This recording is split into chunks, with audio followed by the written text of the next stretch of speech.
ବାକି କେତେ ମୁଁ ସାରିଲେ କାଲି ଡିପୋଜିଟ୍ ଦବା ପଇସା ପୁଣି ଆଣିବା ନା ନାହିଁ ମୁଁ ଆପଣ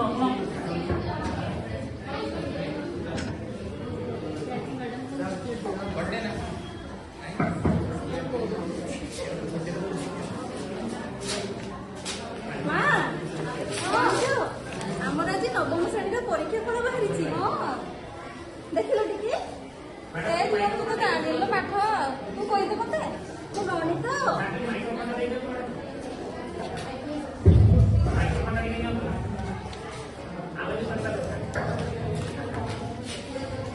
ମୁଁ ଗଣିତ ସାହିତ୍ୟ ଆଉ ଇଂରେଜୀରେ ବହୁତ ଭଲ କରିଛି। ବାପ ଗେଲି ଝିଅଟା କେତେ ଭଲ ମାର୍କ ରଖିଥିଲ।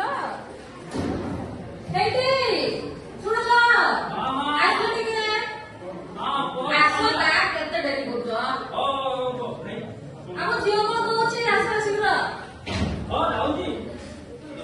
ବାବା କି ଭଲ ଭଲ ମତେ ସବୁ ଭଲ କରିଛି ପରା। ହଁ ମା କଣ ହେଇଛି? अरे वाह प्राउड ऑफ यू मो झील केते सुंदर करिछि वाह तू दशम श्रेणी भी एभଳି पाठ पढ़ तू प्लस टू पढ़िबू साइंस नबू मो स्वप्न साकार करिबू मो चांदुआबुनी जहाँ पढ़ुछि तू से दुख पाइबुनी माँ तू साइंस पढ़िबू डाक्टर हबू बुझिलु ହଉ ତମମାନେ କଥା ହୁଅ ମୁଁ ଟିକେ ଯାଇକି ଭାଇକୁ ସାହାଯ୍ୟ କଣ ହେଲା ମା ତୁ ମନ ଦୁଃଖ କିଛି ହେଇଛୁ ମା ବାବା କଣ କହିଲେ ମୁଁ ବୈଜ୍ଞାନିକ ହେବି ହେଲେ ମୋର ତ ଚାନ୍ଦୁଆ ବନେଇବାକୁ ବହୁତ ଇଚ୍ଛା ଅଛି ତ ବାବା ଯାହା କହିଲେ ସେ ଠିକ କହିଛନ୍ତି ତୁ ସାଇନ୍ସ ପଢିବୁ ତୁ ଡାକ୍ତର ହବୁ ତୁ ଇଞ୍ଜିନିୟର ହବୁ କଣ ସାଇଣ୍ଟିଷ୍ଟ ହବୁ ସେଇଟା ହବୁ ହବ ଭଲ କଥା ଆଜ୍ଞା ମା ଏଇଠି ଟିକେ ଆସିଲ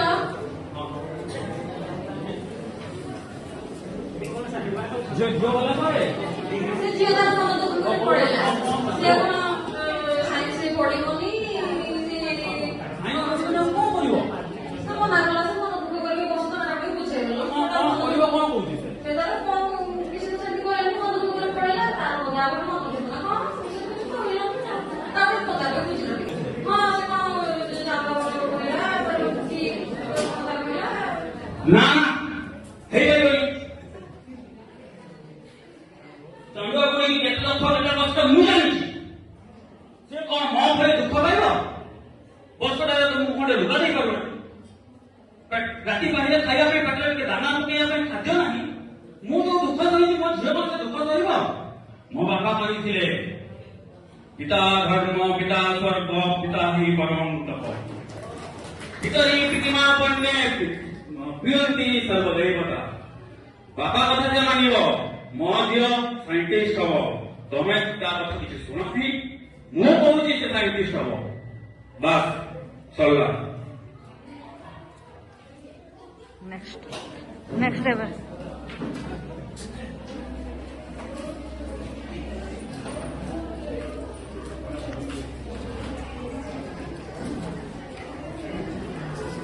କବିତା ଆଜି ଏଠି ମନ ଦୁଃଖ କଣ ପାଇଁ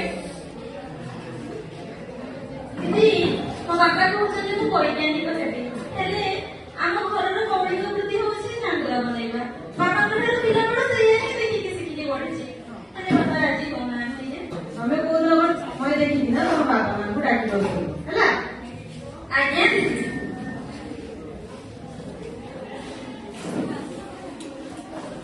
ସାର୍ ଦଶମ ଶ୍ରେଣୀରେ ଯୋଉ ଆମର କବିତା ଅଛି ତାର ଚାନ୍ଦୁଆ ବୁଣିବାର ଇଚ୍ଛା ଅଛି କିନ୍ତୁ ତା ବାପା ମା ରାଜି ହଉନାହାନ୍ତି ତ ତାଙ୍କୁ ମୁଁ ଗୋଟେ ଦିନ ସମୟ ବାହାର କରି ଆସିବା ପାଇଁ କହିଛି ଆମେ ଟିକେ ତାଙ୍କୁ କାଉନସିଲିଂ କରିବା ଠିକ ଅଛି ଠିକ ଅଛି ମ୍ୟାଡାମ ତାଙ୍କୁ ଡାକୁ ତା ଗାର୍ଡିଆନକୁ ଡାକନ୍ତୁ କଥା ହବା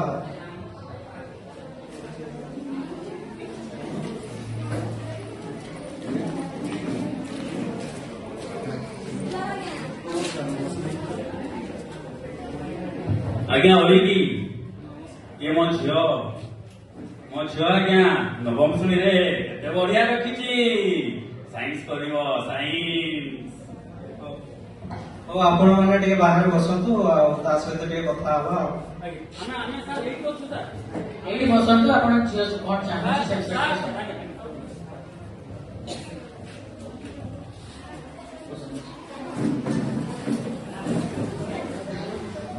ଆଚ୍ଛା ମା କବିତା, ତମେ ତ ନବମ ଶ୍ରେଣୀରେ ବଢିଆ ମାର୍କ ରଖିଲ, ଆଗକୁ ତମେ କଣ କରିବା ପାଇଁ ଚାହୁଁଛ?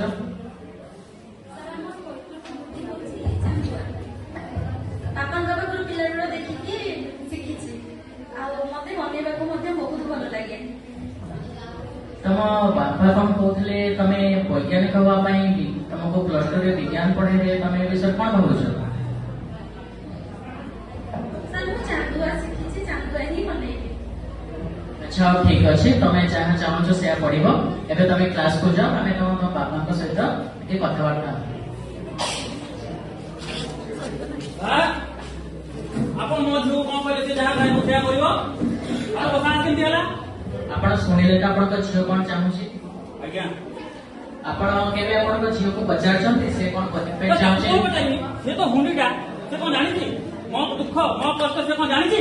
ମନେ କରନ୍ତୁ ଆପଣ ତାଙ୍କ ଉପରେ ନିଜର ବୋଝ ଲଦି ଦେଲେ, ସେ ପାଠ ନ ପଢି ପାରି ତାଙ୍କର ମାନସିକ ଅବସ୍ଥା କଣ ରହିବ, ଭବିଷ୍ୟତରେ ସେ କଣ କରିବେ?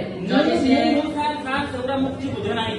ଆପଣ ମତେ କୁହନ୍ତୁ କେତେଟା ଲୋକ ଚାନ୍ଦୁଆ ବନେଇକି ଅଫିସର ହେଇଛନ୍ତି କହିଲେ?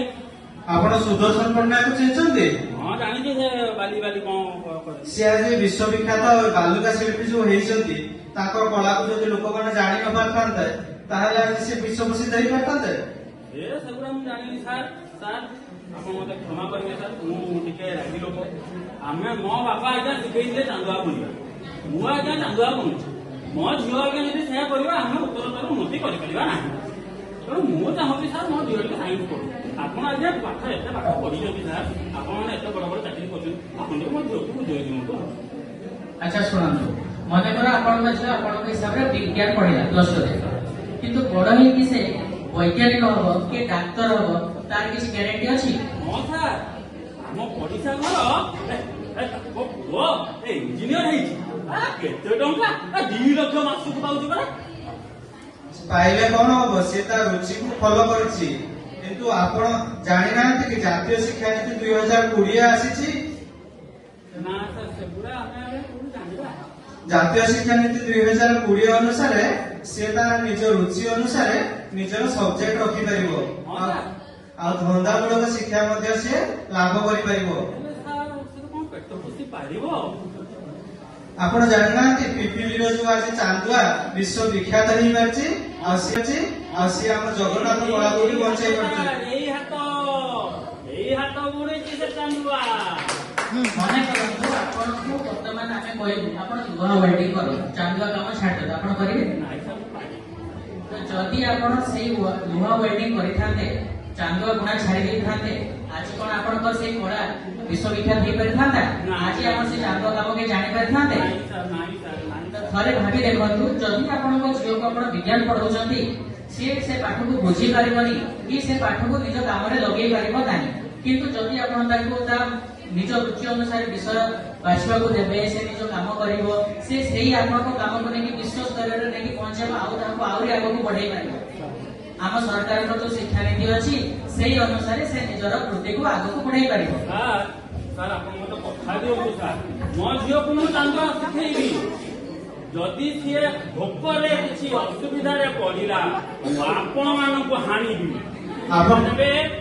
ଆପଣ ଜମା ବ୍ୟସ୍ତ ହୁଅନ୍ତୁନି, ଆପଣ ଥରେ ତାକୁ ସୁଯୋଗ ତ ଦେଇକି ଦେଖନ୍ତୁ।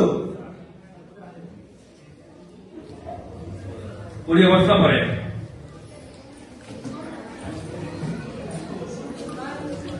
अरे पेपर का आने लो।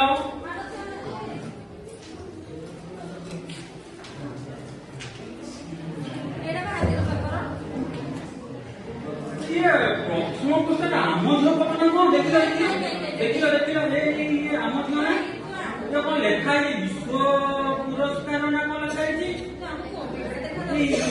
ये राष्ट्रपति ना द्रौपदी मुर्मू ये आम झील ए मां आसिलु मारे ए आसे आसे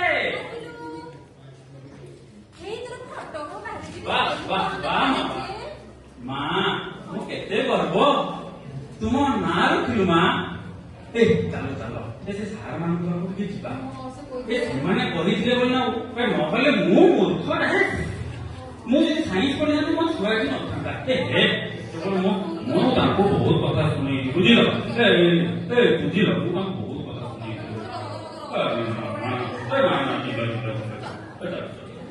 ଭାଇ ଭାଇ ଏ ଭାଇ ବଡ ଭାଇ ଭାଇ ଆସ।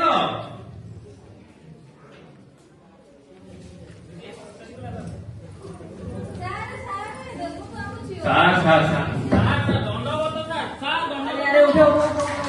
ସାର୍ ସାର୍ ସାର୍ ସାର୍ ମୋ ଝିଅ ସାର୍ ପେପରରେ ବାହାରିଛି। ମୁଁ ବହୁତ ଖୁସି ସାର୍ ମୁଁ ବହୁତ ଖୁସି। ମିଠା ଆଣିଛନ୍ତି ନା? ହଁ ହଁ ସାର୍ ମିଠା ସାର୍ ମୁଁ ଜୀବନ ସାରା ପାଇଁ ଆପଣଙ୍କ ପାଖରେ ଋଣୀ ସାର୍। ମୁଁ ସବୁଦିନ ସାର୍ ଆପଣଙ୍କ ଘରେ କାମ କରିବା ପାଇଁ ଅଛି।